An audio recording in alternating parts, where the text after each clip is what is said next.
Okay. So, where we last left off, we introduced you at the end of term, or the end of half term, to very briefly the idea that there is another market structure called an oligopoly.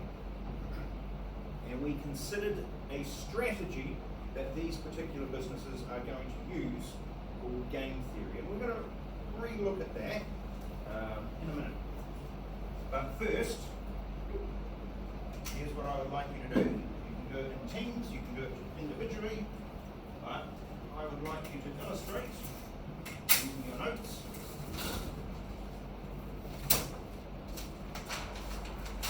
A market, a perfectly competitive firm versus a monopolist. So we're going to compare the two, so you're going to have side-by-side diagrams, one with a monopolist and one with a perfectly competitive firm. The idea is that you're supposed to show what the differences between the two are by having the two diagrams next to each other. So it might be that you're able then to use those to highlight the ideas of efficiency or inefficiency, etc. And go!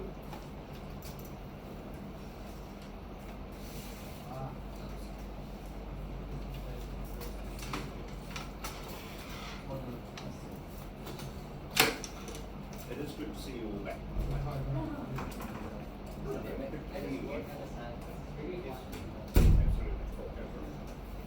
It is good to see you all back, and obviously Soraya remotely.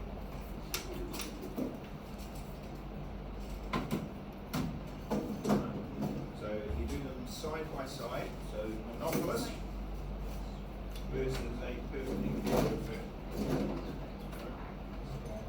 Which one you have on the left, which one you have on the right, is up to you.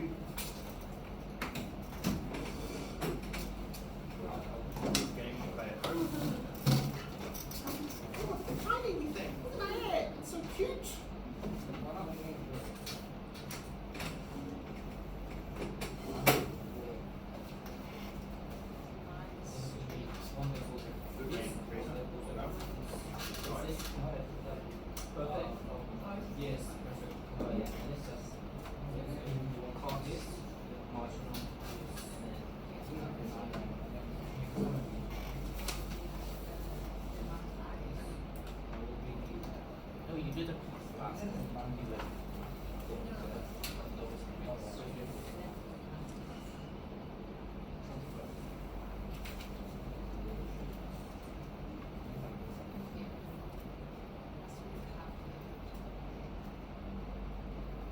It depends which one you're drawing. If you're drawing a perfectly competitive firm, then relatively straightforward as to which person you prefer. If you're drawing a monopolist on that side, then you do need to think about which ones to do.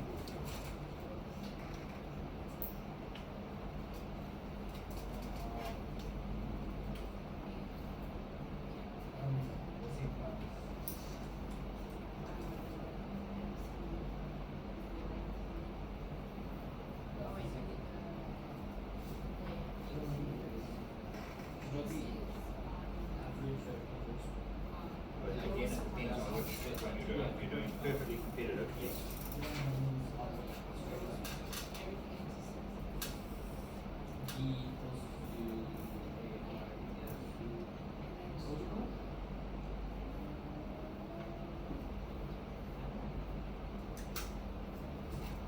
Yes, it does. And also something else.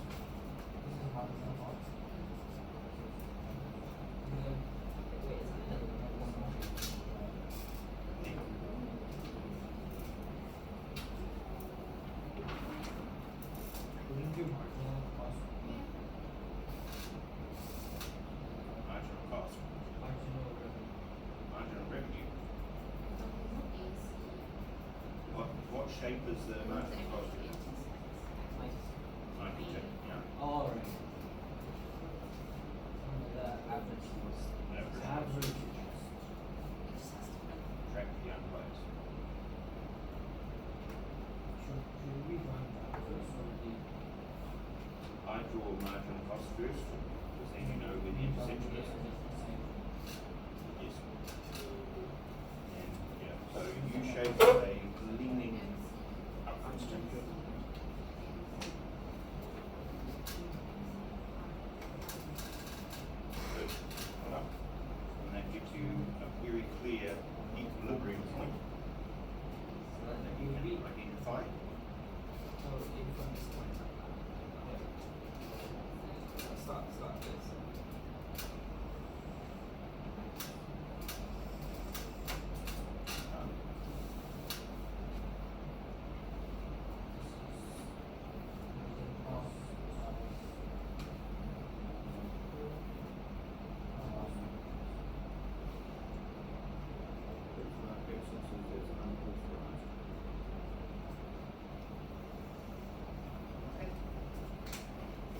Yes. I can. Yes, would you like to be?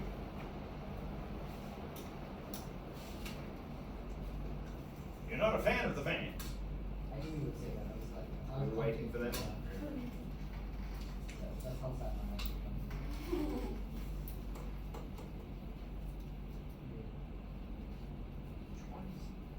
It will be a 1990 game. I do find that they create a bit of white noise, which is quite useful sometimes.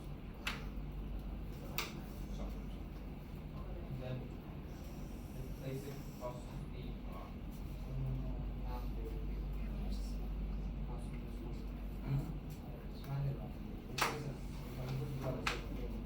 and this part is going to be that field of Good. not yeah. It would be Good put labels in, good show on axis where the individual points are, what they mean, because that's then going to enable you to see the differences between the two.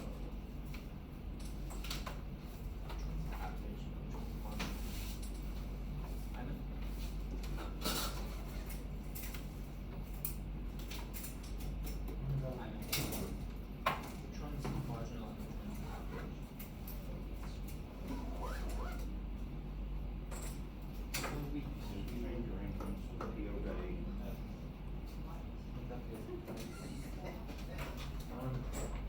Oh dear. I don't know. You probably don't know the reference keystone cops. Not bills. Yeah.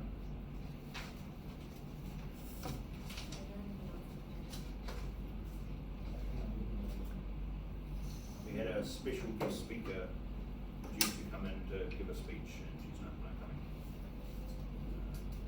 She was going to come and talk to the staff. She was going to come in earlier this year, wasn't able to, so then was going to come. So the teacher training day, she was able to get here. Well, I need to fully read the email, but the brief I got on my watch was that no, she's not coming. So whether that means, whether that means we still have that day, just do something different on it, which I believe would be probably the case. when is it? February 17th. It is effectively the week after your core day.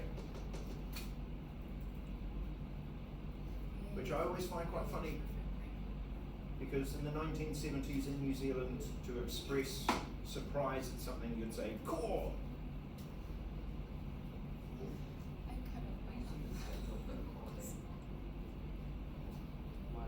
Which my father never used to like. Now, how are you getting on? So, what about profit maximising levels of output? On both, on the axis, and prices. Make sure they're indicated on both axes. And then the idea is you should see a difference between the two. So difference in price, difference in quantity.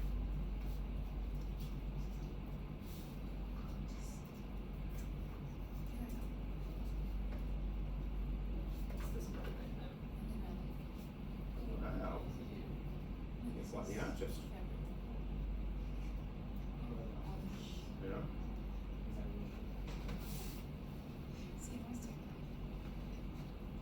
A man of many talents.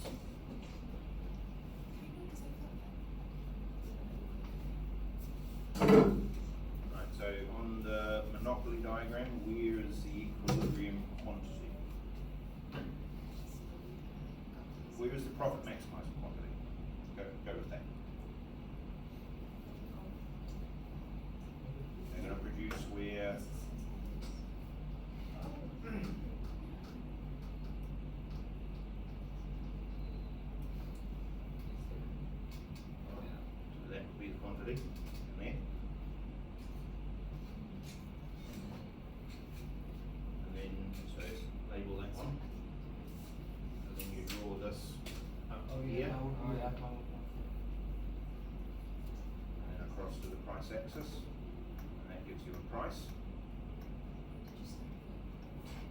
Right, so that's the profit maximising price for a monopolist. It would be a good thing to do is from here across. Right, so that's where it intersects with average cost. So therefore, at that quantity, that is the average cost. Yeah. So therefore, that's your supernormal profit being in there. So the difference, as you hopefully can see without labels, is that this quantity here is actually less than supply and demand. There's supply, there's demand, so that would be the quantity there, where the market would technically reach an equilibrium. And it would also be at a price in here. So therefore a monopolist is restricting output at a higher price than what a perfectly competitive market will do, will achieve, where supply equals demand. Right. Again, fun game to play at home. Show mum and dad, all of those sorts of things. Look at what I can draw. Aren't I amazing? Impress your friends. Alright, you've got whiteboards in the hub. You can draw them also in the hub. Test yourself. So basically, we were looking at that. Okay? We were thinking, or should be looking at something along those lines. Again, right and left, if you put the PC on the other on the left hand side, that's fine. Right? There's no hard fast rule. What you need to be able to indicate is, or to explain, is that your quantities produced for a perfectly competitive firm, okay, is going to be higher, greater, larger than for a monopolist.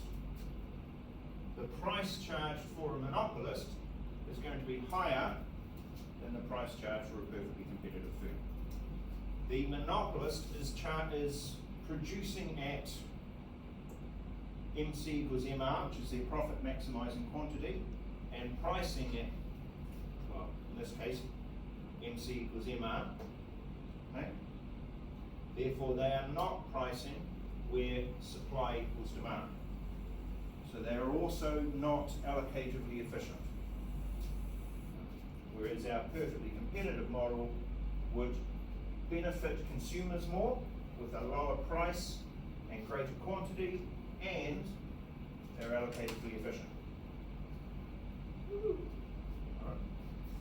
It's to review these diagrams, but also to give you a flavour for the idea of governments intervening to try to create this particular situation.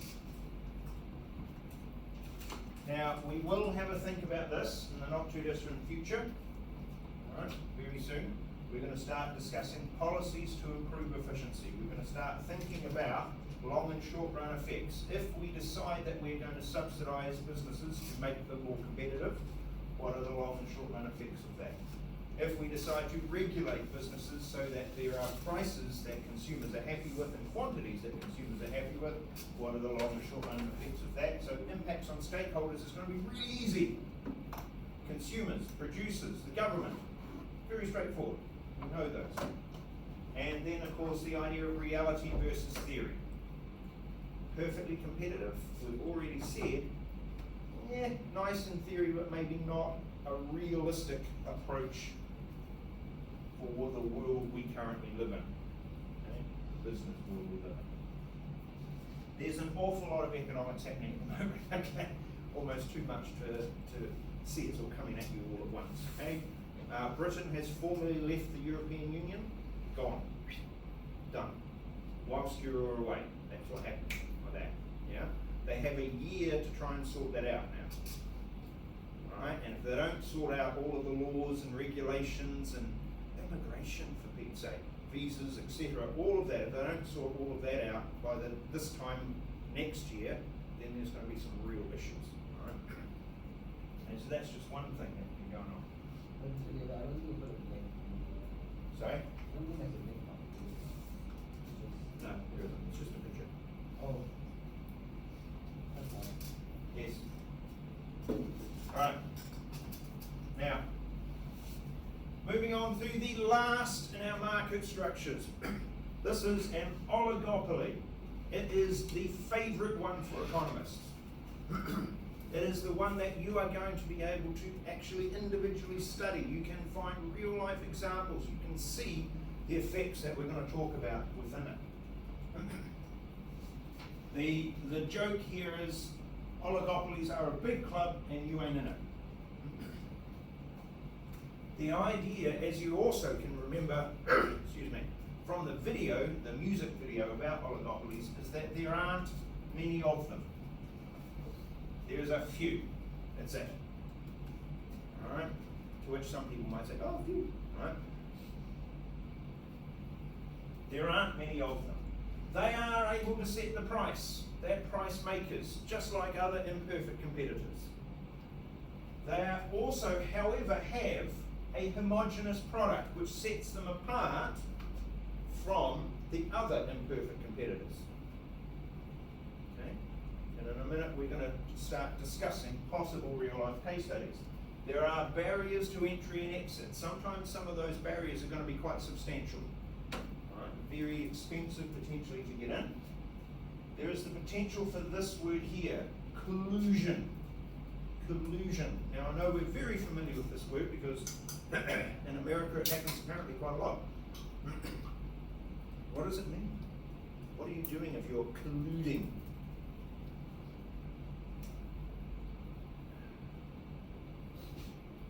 A new word for some? What are we doing if we're colluding? You're allowed to ask Dr. Google or the professor, he also knows. Professor, honestly, I came across the word like 2 years ago.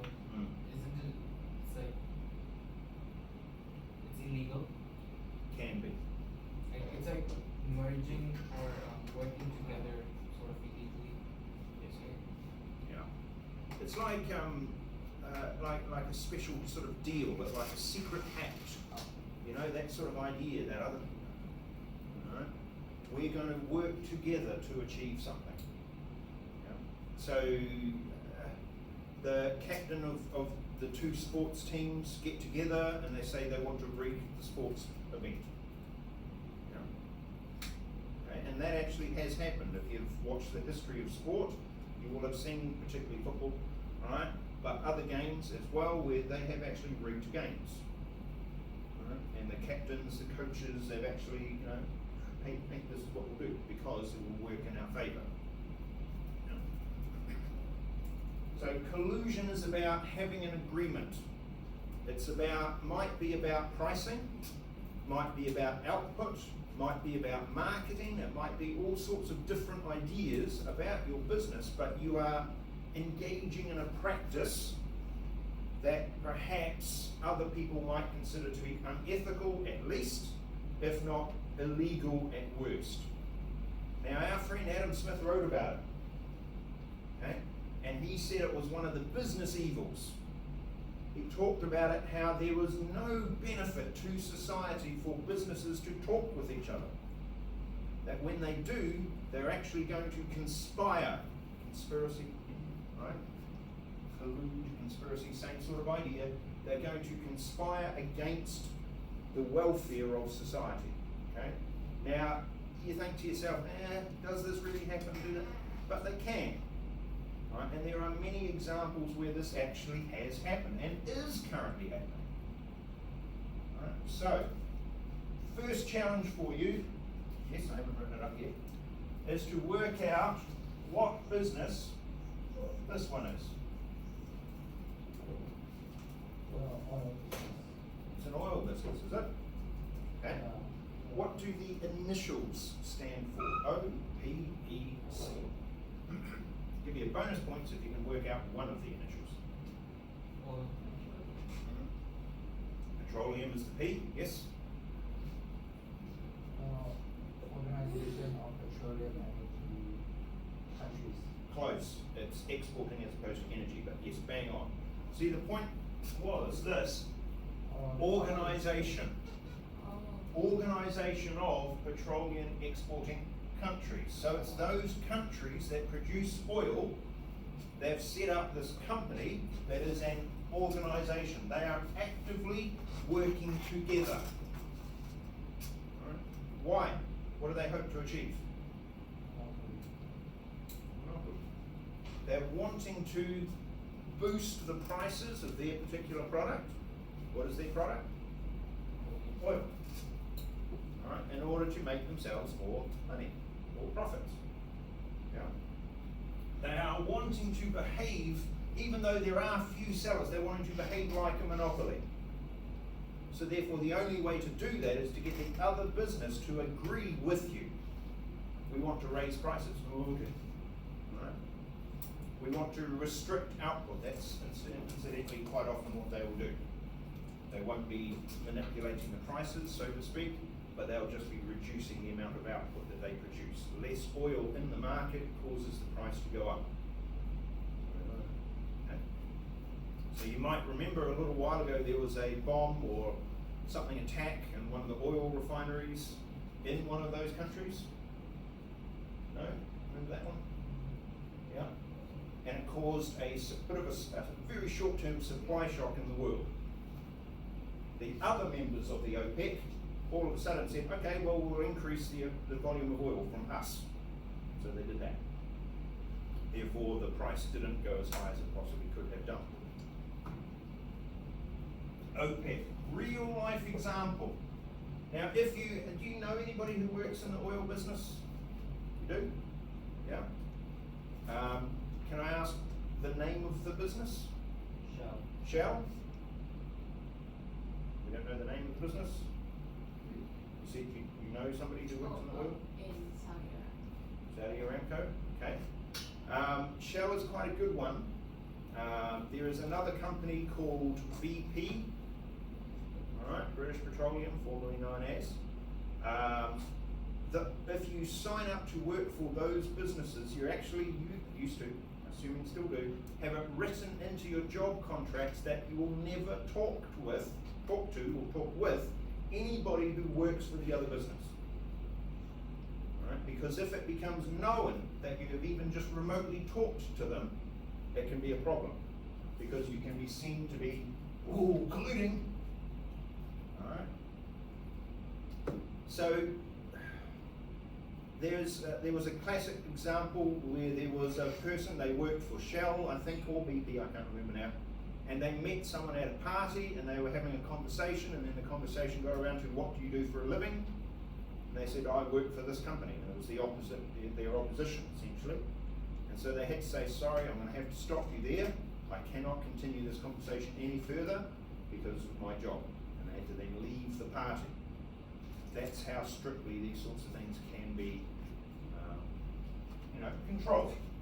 We don't want collusion. Yes, you're absolutely right. We're going to discover that there are different types of collusion. We're going to discover that maybe some types are easier to spot than others. We're going to discover why it is that OPEC is allowed to do what it does. Right? But within a country, maybe it isn't. Right? The idea of collusion. Now, we're also going to see here, there's a big feature here that they're going to compete non-price. They're going to avoid price competition. Why are they avoiding price competition? They can set the price, so why would they avoid price competition?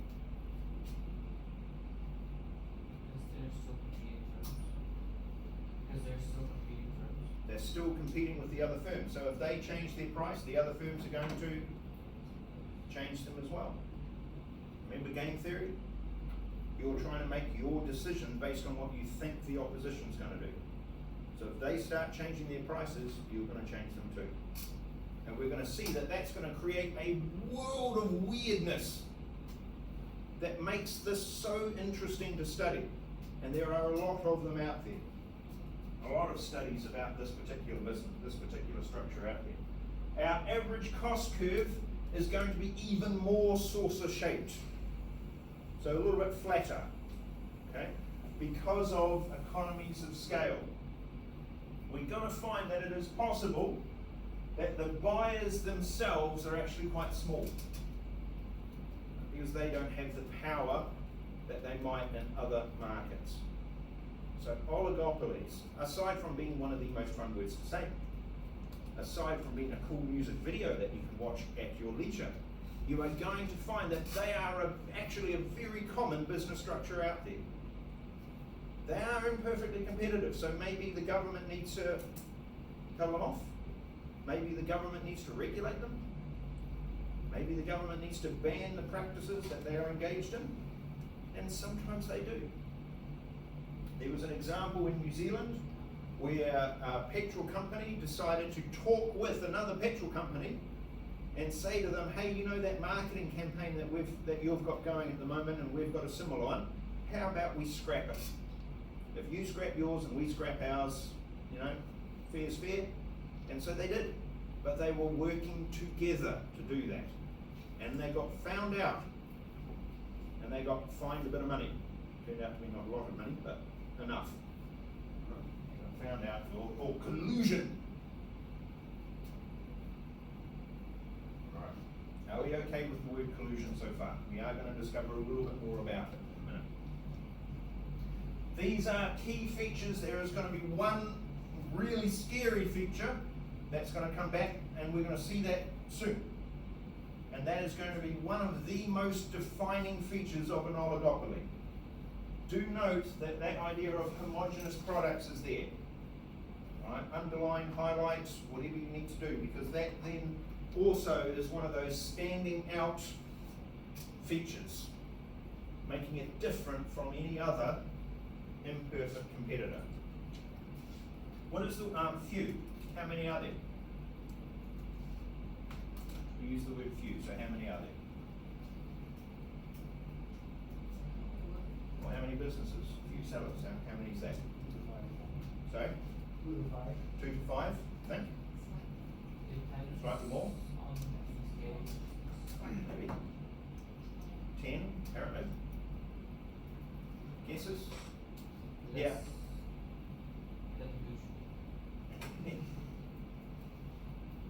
Yeah, the problem is that we've never actually put a definite number.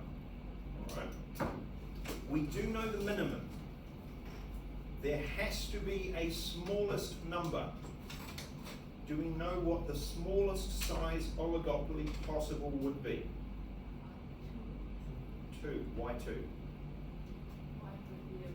Because 1 is a monopoly, absolutely. So the word that we can use, if there is 2 businesses, then it is given a new name. And we did learn this a while back, beginning with D.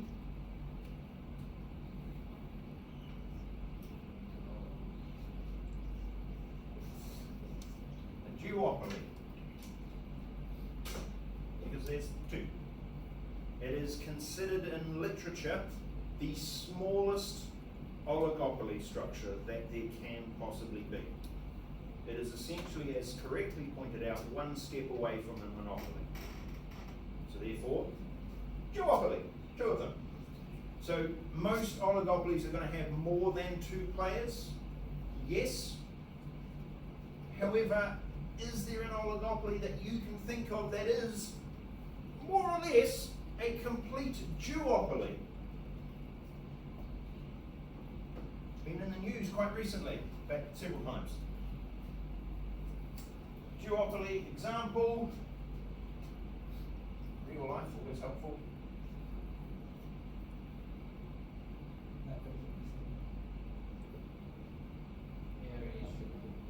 Close.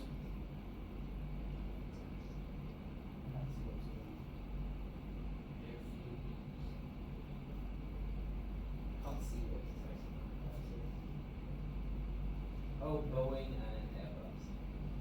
Boeing and Airbus. What is that business that is about the... What about like, They're the people who make the planes. Essentially there's 2 companies, that's it. 2. Boeing and Airbus. That's a different market. Oh, that's not correct. Airbus. Which means that if you're going to buy an airplane for your airline, Professor, you're going to need to go to either Boeing or Airbus or Boeing or why is there only 2?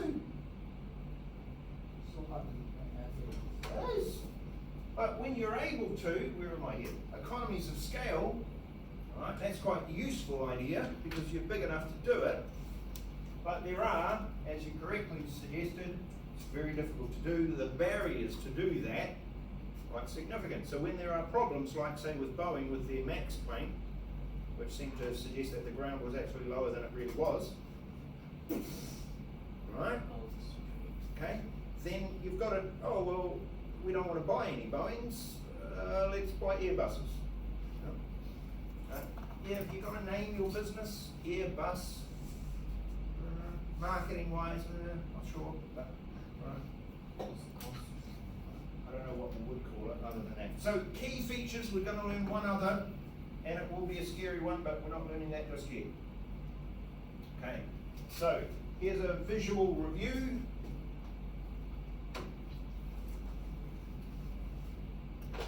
There are some barriers to entry, some of them quite significant, particularly if you are thinking about industries like oil, if you are thinking about industries like the airplane manufacturing industry, and there are others. The products themselves can be differentiated, but they tend to be differentiated in a non-price way. So it will be, again, if you've ever put petrol in a car, or been there whilst they've put petrol in a car, you've possibly, maybe not, wondered about what the difference is between the yellow and the green. Slight, yes. Has to do with the amount of lead, I think. Possibly more than anything else. There was one in New Zealand, and it was a company called Caltex, and they produced a fuel that they called Techron. Sounded amazing. I think we use it. Do they have it? But it's had it. Nobody uses it. Nobody uses it. The idea with Techron is that it's supposed to clean the engine of the car as you use it. Sounds amazing. What have they done to the petrol? And water. Not quite, but they have added something similar to water. What else do you use in the shower? Soap. They've added, essentially they've added a soap. They've added a detergent into the petrol to clean away the deposits that might actually arrive. So that's what they've done, and it makes it different, therefore they're able to perhaps attract a different market, they may be able to charge a different price even, possibly. Product differentiation. The possibility of collusion we talked about, there's only a handful of them, so if they all got together and said, hey, tell you what, we won't tell Mr. David, but we're not going to do the homework. Yeah. Let's all agree to not do it. Alright? Because then you can't all get into trouble not doing the homework. And of course, Ashani decides that she's going to do the homework. Alright? She breaks that trust with you all. Alright? And then of course, what happens? She's cheated, you're colluding. There may be social ramifications with regards to that. And that also happens in business because these firms, if they're going to try and collude, there is an incentive to cheat. They're going to try and work out a way to do better by maybe not agreeing 100% to what the other businesses are doing. And we can look at that. Oh, here's a word, concentration ratio, which is what you do when you are preparing for a test. Concentration. No. What do we think it means? Concentration ratio. What does it sound like? How much power you have to do in Yes, exactly. It is a representation of the power the business has in the market. And you've got an example here which says greater than 50%. What are we talking about? How much of the market do those businesses own? Over 50%. So if your group of businesses, however many there are, control more than 50% of the market, you are technically classified as an oligopoly. Yes, we've got to put in some other characteristics maybe as well. But that idea of a concentration ratio, your group of businesses' share of the market. So you consider the Apples and the Samsungs with the smartphones. How big a share of the market do they have if you add them both together? the Huawei's. Let's have Huawei too. So Huawei, Samsung, and Apple. How big a share of the entire smartphone market do those three businesses have? Do we know? Are we able to ask Dr. Google?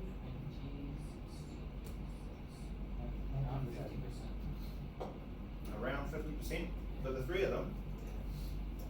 Samsung at 20%, Huawei 16%, Apple at 80%. Okay. So about 50%.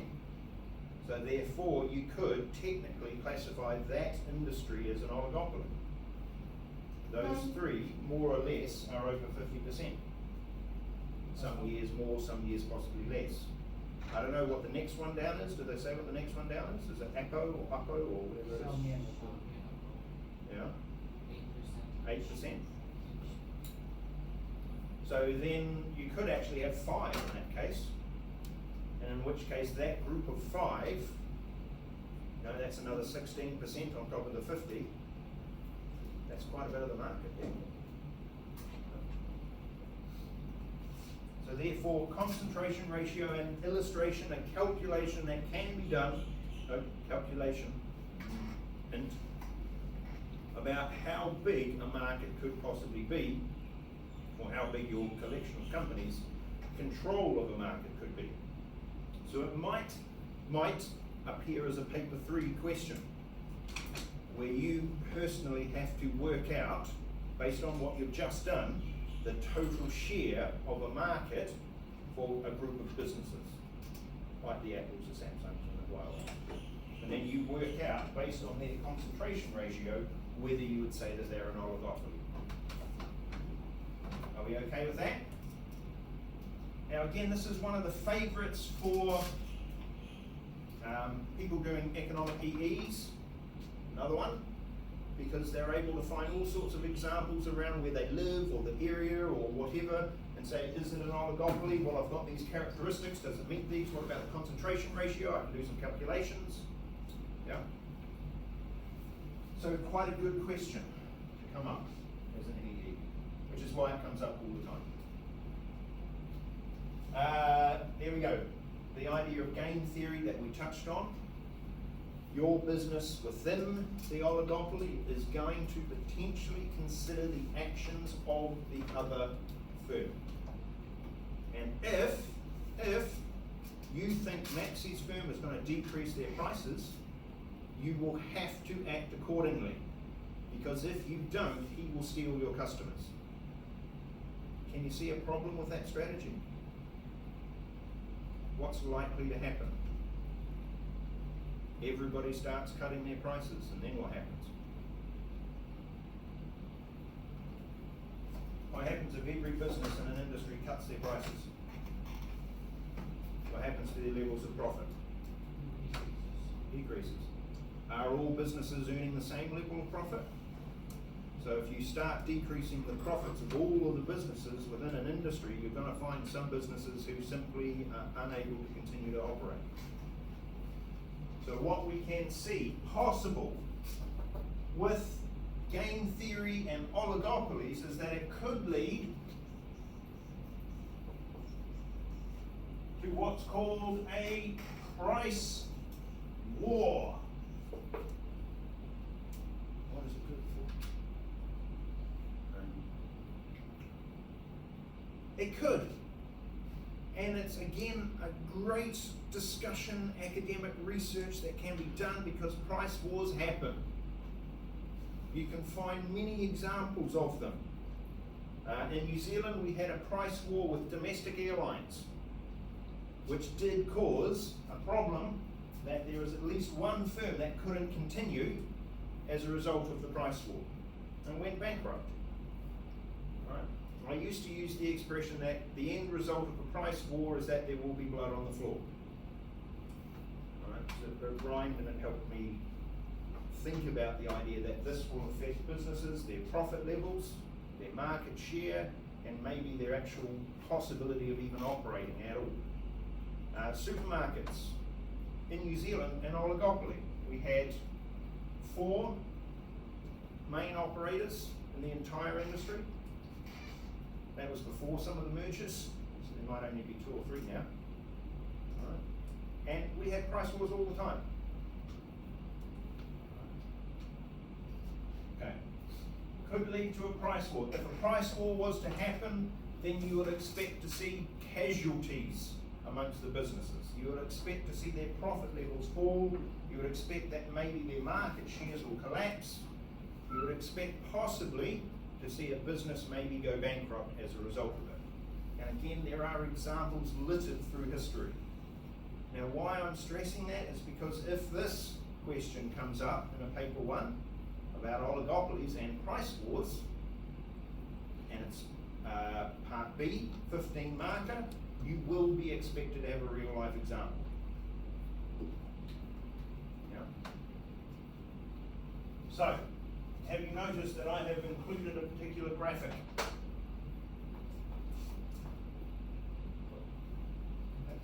Coke and Pepsi. Alright?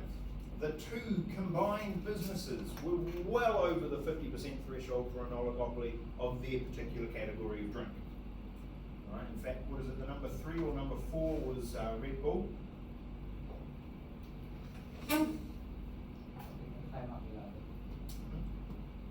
Which, remarkable, just the business side of that is an amazing study.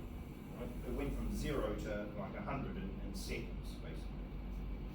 Coke and Pepsi have been around for hundreds of years.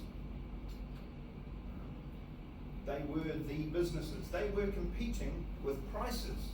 There were actual price wars sometimes. Not often, but sometimes. But the adverts, you know this whole idea of a Super Bowl in America? You know, where it costs 2 or 3 or 5 or 10, I don't know, $1 million per second or something to put an advert in place. You know, again, if anybody ever asks you if marketing isn't real, does not work, right? Well, these businesses are spending an awful lot of money on something that doesn't work, right? If that's the case. Advertising during the Super Bowl is the most expensive ad buy you can get. By the way, apparently, because it's 2020 and the elections are coming up, there's going to be a whole lot of political adverts during the Super Bowl, which people are not so happy about, right? Just saying. So, these 2 would be having these massive battles through advertising during the Super Bowl. And if you've ever done this, and yes, I have, gone back through the YouTube collections of Super Bowl adverts to see those different adverts. Some of them are incredible and very clever. Right? And some of them are quite funny, okay? Like, you know, adverts where, you know, they're not allowed to say the name of the opposition, yeah? Right? There was one and he says the name and then a trapdoor opens and he falls through a trapdoor, you know, all of these sorts of ideas, and they're quite clever. However, about 3 years ago, the war between Coke and Pepsi was officially over. Right? Big articles in the newspaper, officially the war is over. Who won? Coca-Cola. Pepsi has essentially resigned from the war and is now no longer going to be advertising during the Super Bowl. They have decided that they are going to re-look at their product lines. They're going to market more of their other products that they sell. One of the big ones that they're earning a lot of money from at the moment is potato chips, because Pepsi Cola, as you probably are aware, owns Lay's potato chips. So if you've ever been in a supermarket and seen Lay's potato chips and wondered why there are so many of them, right? All the different flavours. And if you've been to Thailand, even more different flavours. Okay? That was Coop. You remember? Some of you know Coop, right? He went over to Thailand for a holiday in between 12 and 13, I think, I'm not entirely sure. And he came back, no, in fact it was during his year 13, came back with Lay's potato chips of different flavours because he was so amazed at the different variety that there was in Thailand. Yeah. Right? And he brought them back and shared them in class. It was quite funny. Right? Ideas of price discrimination, a war that occurred, and yet in real life, the consequences of that, Pepsi has stopped fighting this particular battle with Coca-Cola, acknowledging Coca-Cola as the winner. And again, if we look back through the history of business, you will find a weird portion where there was another business, it wasn't Red Bull, it was a different company. I can't remember, it might have been the Schweppes, I don't remember, right? But there was a discussion between Coca-Cola and Pepsi, secretly, about whether one or other of them should buy that company. And they decided not to buy it. Both of them agreed, colluded perhaps, but they both agreed to not buy that company because they were worried that if they bought it, that would mean the government would then look at them like they were a monopoly and tell them off and regulation. So they decided to allow that business to continue so that there was more competition, or the appearance thereof. Right.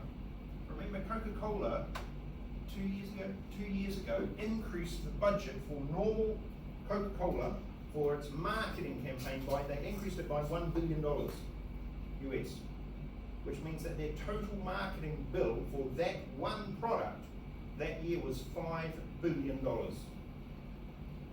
Right, marketing a product around the world, $5 billion. Right, one of the most expensive adverts of all time was the Jerry Seinfeld Coca-Cola advert during the Super Bowl. It's possibly been surpassed now. Because he was at the time very popular, well known, and they got him to advertise Coca-Cola. It may be that that's surpassed, but definitely at the time that was the most expensive ad ever made. That one. They did weird ones. They did, was it Pepsi Twist? There might have been a product called Pepsi Twist, and it was like Pepsi with a hint of lemon or some such thing in it, something like that. And then they got, do you know the Osborne family? Ozzy Osbourne, Sharon Osbourne? Yeah. Yeah. I keep looking at Maxi for the pop culture references, but yes, right? These are quite well-known people for particular reasons, okay? Very loud, very rock and roll, very not so wholesome lifestyles, shall we say, all right? Ozzy, he was the guy who bit the head off a bat on stage, all right? May have been a pretend bat, we're not entirely sure, but right, that's what he's well known for. But what they did is in this advert, they had them drink the Pepsi Twist, and then the twist was that they unzipped Ozzy and his wife, and they turned into Donnie and Marie Osmond. So kind of a play on the Osmond sort of name. And Donnie and Marie, in case you're unaware, are the polar opposite.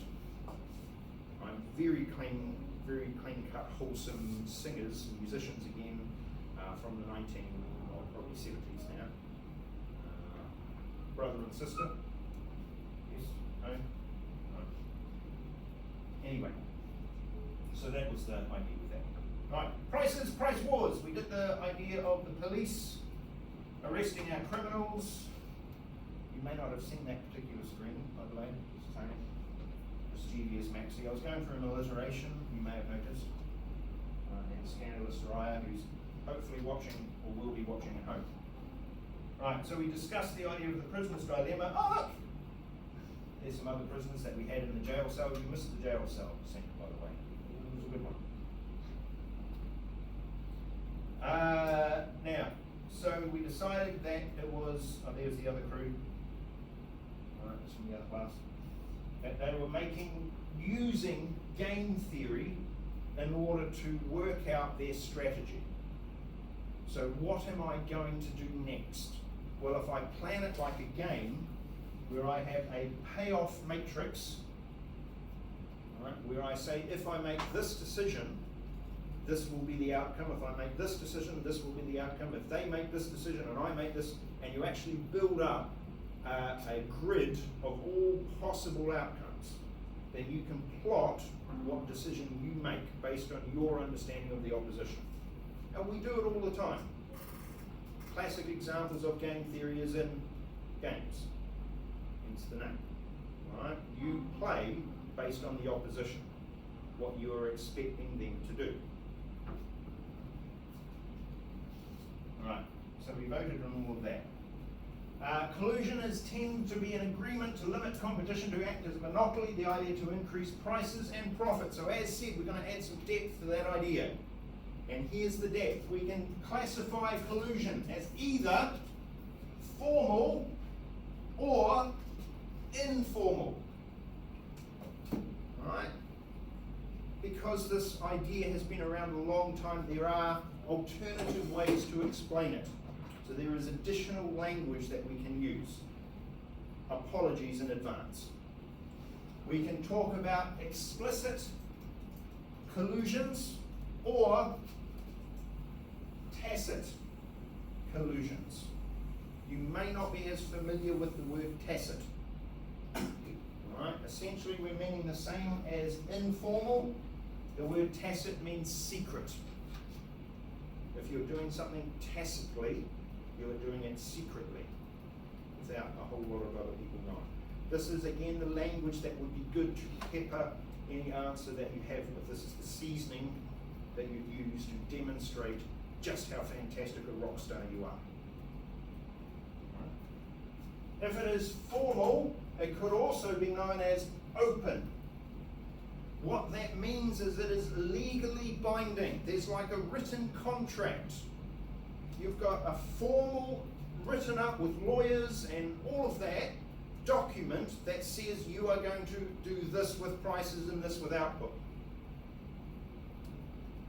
Therefore, if you do have such a contract like that, and it is legal, it's lawyers, everything, courts, and Ashani decides to cheat the collusion, what do the rest of you do?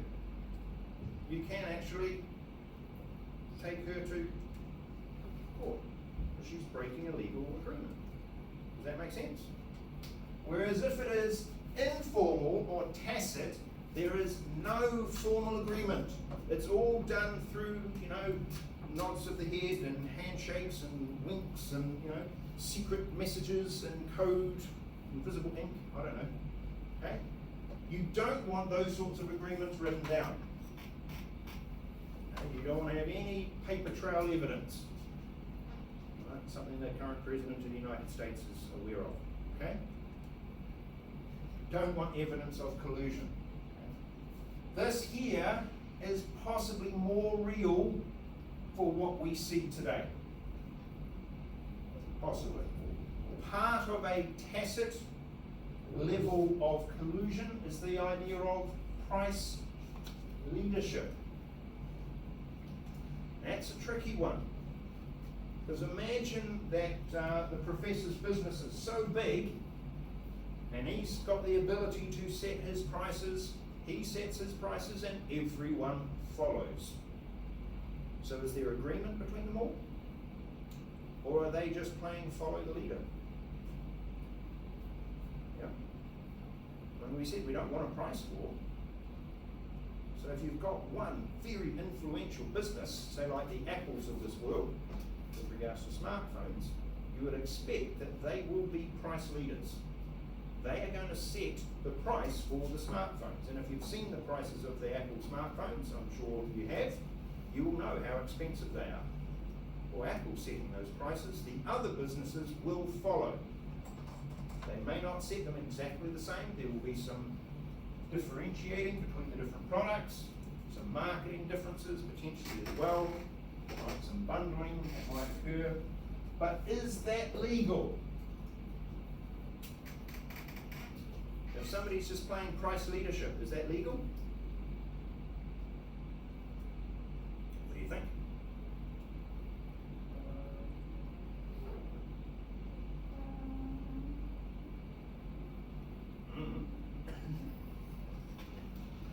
Oh, Professor, what do you think? Is it legal?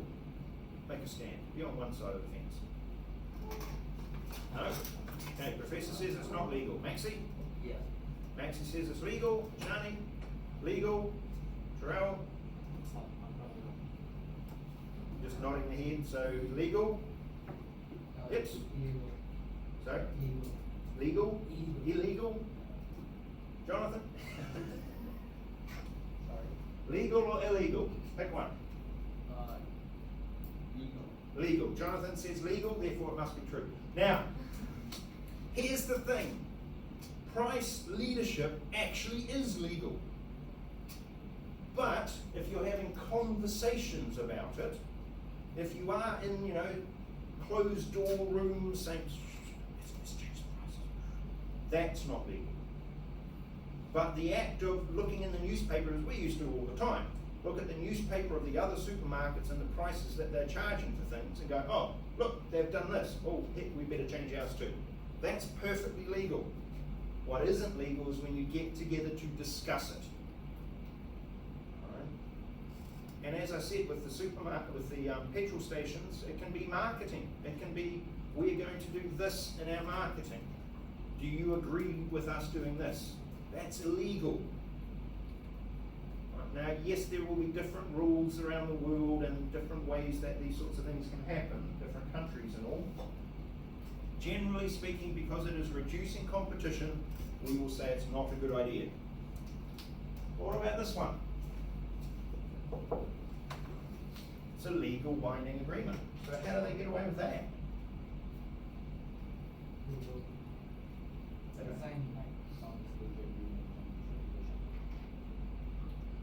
What was that case study that we had before with the letters? OPEC. Do you think that's likely to be formal or informal? It's formal. It is. All right, they have a formal binding agreement. Those countries, they have to agree to it. Now, how is it that they get away with that? Because they can choose not to sell oil, petroleum, and oil and They can actually punish member countries with regards to it, yes, part of the legal agreement. What else is the problem with OPEC that isn't possibly the same in other industries? Are we talking about one country? No, you're not. That's a problem. Because you're actually talking about multiple countries. Therefore, there isn't one business doing this. There's all of the businesses, all in different countries doing it. So it's not that it's one country with all of the businesses doing it, it's a whole range of countries and a whole range of businesses. So therefore the legality of that is actually hasn't been proved to be illegal. However, if they behave in individual countries, like a collusion activity, like with their marketing, then that would be illegal. But, as you've probably seen in the news, they have regular meetings and they discuss the level of output that they're going to allow into the world. So, therefore it is not as easy as it first appears. There are different types of colluding. Right? There are a whole range of different options that they could be colluding on. Some legal with regards to a contract and some illegal with regards to just, behind the scenes conversations. Now, it is possible, as we said, for businesses to cheat.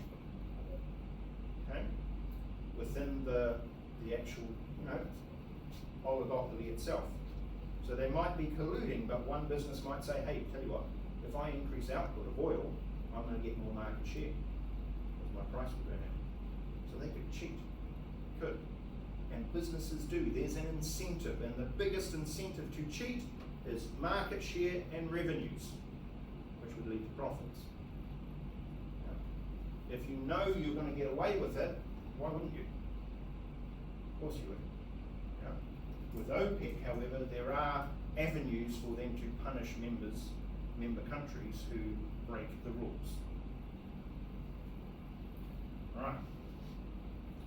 There's a whole article, series of notes that I've put together with regards to why a company might cheat in an oligopoly. And so that's there because there was an exam question a couple of years back that asked why a company might cheat, cheat in a collusion. Now there's another word that we can use also with regards to businesses that are colluding, and OPEC tends to be described using this word. So I'm going to use it because it's important for you to know the language. It may not come up in the exam ever, but it might come up in news articles that you read about it, and then you'll understand it. Yeah. So it's used with regards to an oligopoly that is colluding. We would use a particular word beginning with C, and you've heard it in pretty much all of the movies.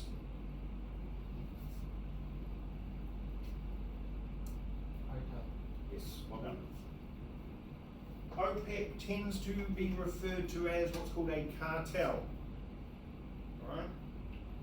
Which is what might happen in a Disney cartoon if the cars could speak.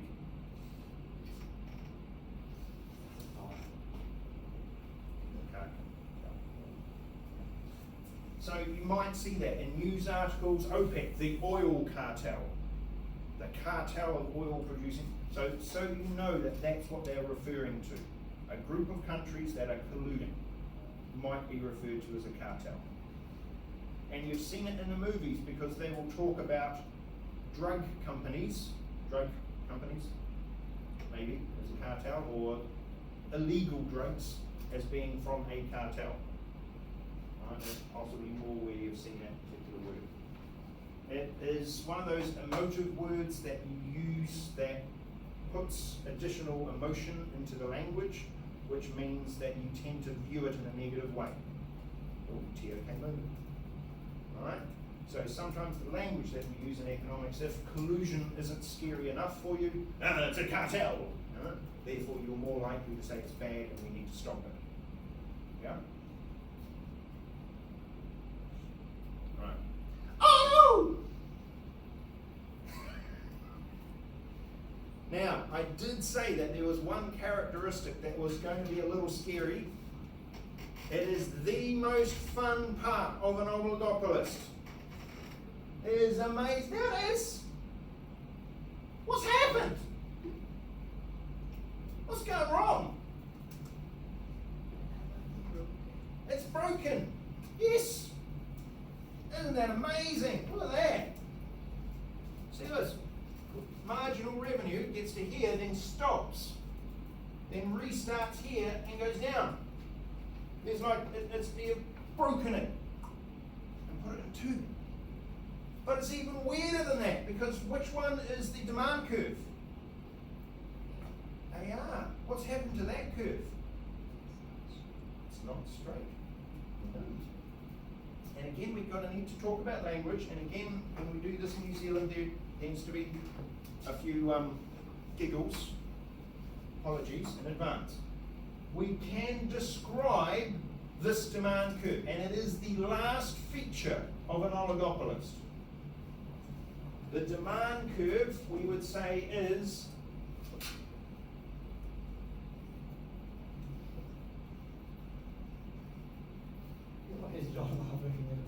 it is a what's called a Kent demand curve.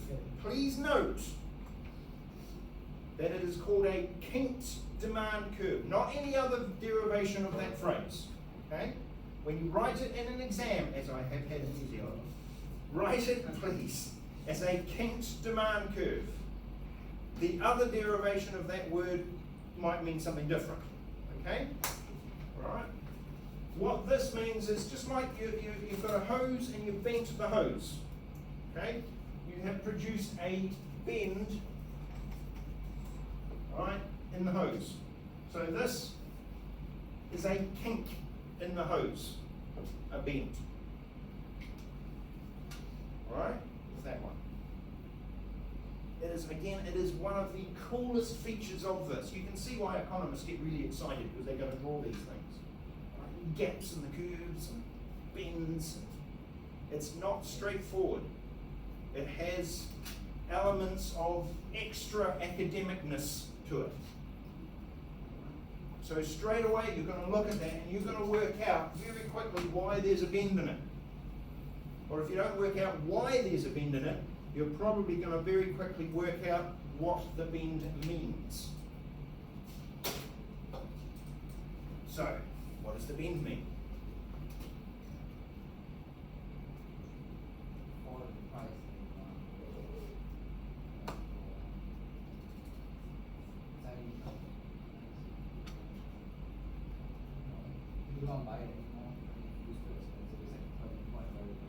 Oh, yeah, you're getting that.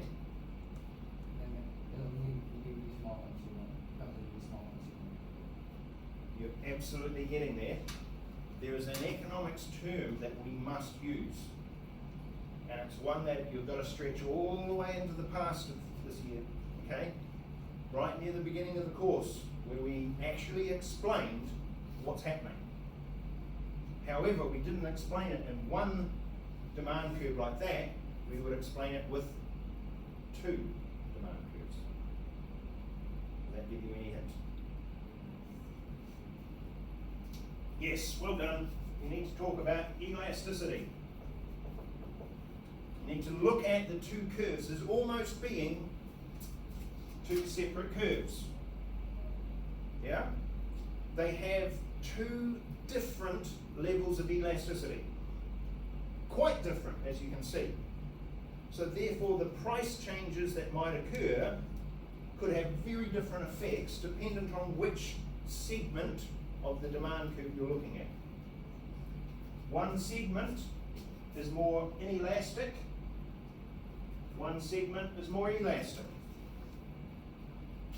So therefore the effects on that particular business are going to be different. Now in the past, what we used to do, and we're kind of moving away from this a bit now, but you will find some models of this online, quite probably, maybe in some books. We actually used to play connect the dots and have like a vertical section there. I like that idea, alright? Because that vertical section here is perfectly inelastic. Which means that, you know, you can go up and down here all you like.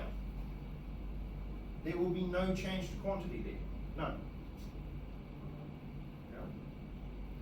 Until you change the price dramatically above or below those levels. Now you've got to say to yourself, weirdness is that? Well, have you been in a car where you're filled up with petrol, and maybe mum or dad who's filling up the car said, oh, the price has gone up. You're still going to fill up the car. Yeah? Oh, the price has gone up. Does not affect you. You still have to fill up the car. If, however, the price was to go beyond that considerably, then yes, you're going to make decisions about running one car as opposed to two or five, right? Not driving as often, walking more, yeah? Riding your bike instead, yeah? I don't know. Trading in your car for one with a smaller cubic capacity so you don't use so much petrol. CC cubic capacity, size of the engine.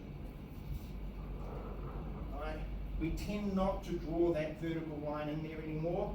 I think that's a shame. So you tend to see that gap, but that's what it's meaning, that there's a perfectly inelastic section in here. Alright? You can also see that this, running out of time, and we'll pick up later, these sections are going to relate, again, to the different sections on the demand curve. Now there is a lot of maths in that, okay? But all you are essentially doing is calculating different levels of elasticity. That's it. So, possible that they could ask you, yeah, likely not as, but useful to know. And one of the defining characteristics of an oligopoly is that it's got a kink demand curve. So you see it, and you say, oh, that's an oligopoly. Done. What type of market structure is this? It's an oligopoly. It has to be, because it's got a kink demand curve. No other market structure has that particular demand curve. None. And again, when you're writing an EE about this, that is part of the theory that you would then include. And again, looking at the maths behind that, and the calculating and trying to work it all out, and seeing if you get a kink demand curve for whatever the industry it is that you're looking at, which is actually really hard to do. Okay? You have to think about businesses and asking questions of consumers with regards to the particular businesses that you'll be investigating. Right, ladies and gentlemen, we're going to continue on tomorrow. Well, have a fantastic day. Please do wear your masks. It is really not, I know I see learners just walking out there without them, but you know, better safe than sorry. Use the hand sanitizers. Don't touch the doorknobs as often as you might normally. right? Little kids will just cough and splutter and put their hands over it. So please understand that if you do get sick, you must go home. Alright? Right, ladies and gentlemen, have a fantastic day. Sweet Sand, the land of my birthday, call that up. Goodbye for now. And I'll turn off the recording so that I can hopefully send it to Soraya. Oh, wait.